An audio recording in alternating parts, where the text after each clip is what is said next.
রাজস্ব ভাণ্ডার গঠনে কাস্টমস অগ্রণী ভূমিকা পালন করবে বলেছেন প্রধান উপদেষ্টা।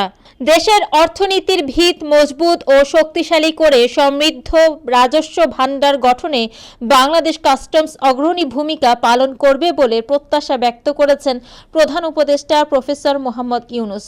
প্রধান উপদেষ্টা বলেন, পরবর্তীতে বাংলাদেশ নির্মাণে আমি মনে করি বাংলাদেশ কাস্টমস আমদানি রপ্তানি সহজীকরণ ও পণ্যের নিরাপদ সরবরাহ নিশ্চিতকরণের মাধ্যমে দেশের অর্থনীতির গতি ফিরিয়ে আনবে। তিনি বলেন, বর্তমানে বৈশ্বিক রাজনৈতিক ও অর্থনৈতিক প্রেক্ষাপটে আমি মনে করি বাংলাদেশ কাস্টমসের দক্ষ জনবল প্রযুক্তি নির্ভর উপায়ে আমদানি রপ্তানি পণ্যের দ্রুত পরীক্ষণ, শুল্কায়ন ও খালাস নিশ্চিত করবে। ফলে পণ্যের সাপ্লাই চেইন সুসংহত হবে এবং নিশ্চিত হবে দেশের অর্থনীতির গতিশীলতা। ডক্টর ইউনূস বলেন, বিশ্বের অন্যান্য দেশের মতো বাংলাদেশেও জাতীয় রাজস্ব বোর্ড কর্তৃক আন্তর্জাতিক কাস্টমস দিবস 2025 পালনের উদ্যোগকে আমি স্বাগত জানাই।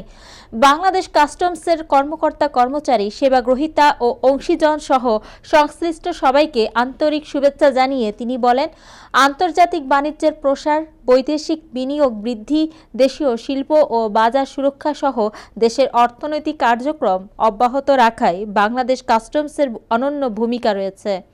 প্রধান উপদেষ্টা বলেন, বাংলাদেশ কাস্টমসের দক্ষ জনবল দেশের রাজস্ব আহরণ নিশ্চিতের পাশাপাশি দেশের পরিবেশ, স্বাস্থ্য সুরক্ষা ও আন্তর্জাতিক বাণিজ্য তথা আমদানি রপ্তানি প্রক্রিয়া অব্যাহত রাখার মাধ্যমে দেশের জনগণের জীবনমানের উন্নয়ন সাধন করে আসছে।